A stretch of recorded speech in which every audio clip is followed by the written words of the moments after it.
The problem has got a second part, and I have come to a new page to complete that part of the problem, which is part B. Question number 2, part B is telling that what would be the downstream drift of the boat if it is rowed at right angles to the bank. So let us draw once again a new figure showing the direction of motion of this river water downstream to the right. They have mentioned that the width of this river is L, and since now when this boatman is rowing at right angles to the bank, this boat is now traveling in a plane that is coinciding with the plane of this river surface, and therefore I require to consider a coordinate system having two axes. This is my coordinate system. Suppose this is the origin of the coordinate system coinciding with the starting point of the boat. Direction along downstream along the bank taken to be my plus x direction. Direction perpendicular to the bank, that is taken to be my y direction. So at the beginning the boat is at location 0, 0 at time t is equal to 0.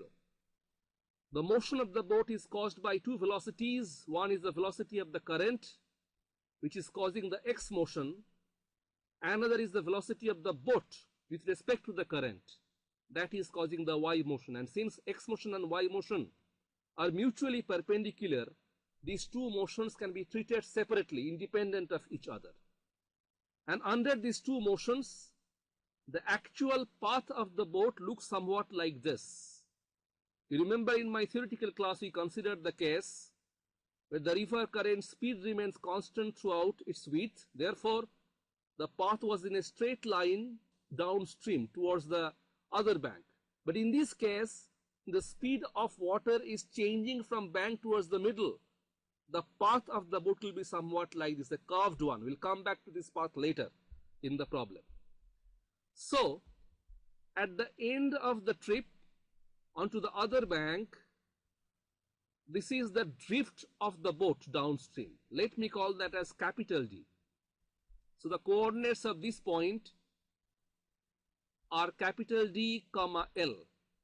And once again, by using symmetry that the speed of the water current changes in the same way from either bank towards the middle, we conclude that at the middle of the path, the coordinates of the boat become d by 2, comma L by 2. In other words, when the boat completes half the journey, at the middle point of the river, corresponding drift of the boat is half the final drift, that is d by 2. An important conclusion drawn from symmetry.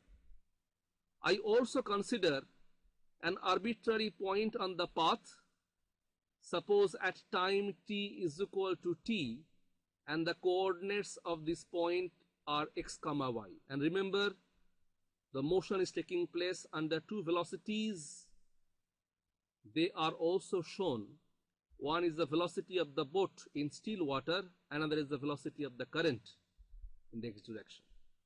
So with this understanding and remembering that the y motion is caused by velocity v only, we might write down that the y coordinate of the boat at time t can be expressed to be the velocity of the boat with respect to the river, that is v into t. Equation number 3 for me. Also, the speed of water current Vc, that is known to be a function of y, we got it earlier in part A. Let me write once again. It's u into y divided by L by 2. That is giving me 2 into u y by L. Putting the value of y from previous step, that is 2 into u into Vt divided by L. What is Vc? Vc is causing the motion of the boat in the x direction, and therefore using calculus language, in calculus symbol, we can write Vc to be rate of change in x coordinate of the boat with time, that is dx dt. So dx dt is coming out to be 2 into u Vt divided by L. Equation number 4 for me. I can once again spell an integration. Before I write that, let me choose the limits of integration. Coming back to my figure, as you can see, at the start of motion, y is equal to 0, x is equal to 0, and time is also equal to 0. At midpoint of the path, y is equal to L by 2, x is equal to d by 2 by symmetry, where d is the total drift, and t, making use of equation number 3, at the midpoint y is equal to L by 2. Therefore, t is coming out to be y by v, that is L by 2 by v, that is L upon 2v. So once you understand that, we can focus on half of the journey of the boat from the starting point O up to the middle of the river and choose our limits of integration properly.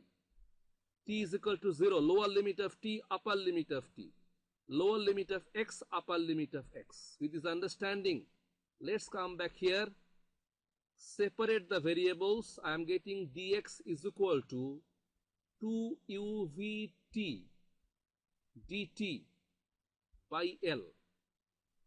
Integrating now both sides. For time, lower limit is 0, upper limit is L by 2v as shown here, and for x, lower limit is 0, upper limit is d by 2. From here I am getting, left hand side is giving me d by 2, right hand side 2uv by L is a constant taken outside, integration of t dt giving me t square by 2. So I have got here t square by 2 after the integration, and let me put the limits 0 to L upon 2v. Simplifying this, this is coming out to be 2 into uv by L, and then we have got L by 2v, that is the value of upper limit of t, so L by 2v whole square by 2 minus lower limit value of t is 0, so this is coming out to be simply 0. Let's simplify further. We are getting d by 2 is coming out to be, as you can see, this is 2uv by L into, this is L square by 4v square by 2, that is L square by 8v square. Just follow the steps, do yourself and confirm my steps. L square by 8v square, this L is cancelling out, leaving only L in numerator. These two cancelling out, leaving me a 4 in denominator, and I'm having also the v is gone in numerator, leaving a v in denominator. I'm getting this is coming out to be u into L divided by 4 into v. So we have got d by 2 is equal to ul by 4v. From here I am getting the total drift of the boat at the end of the trip. Capital D is coming out to be ul by 2v. This is the answer of the part B of the question once again.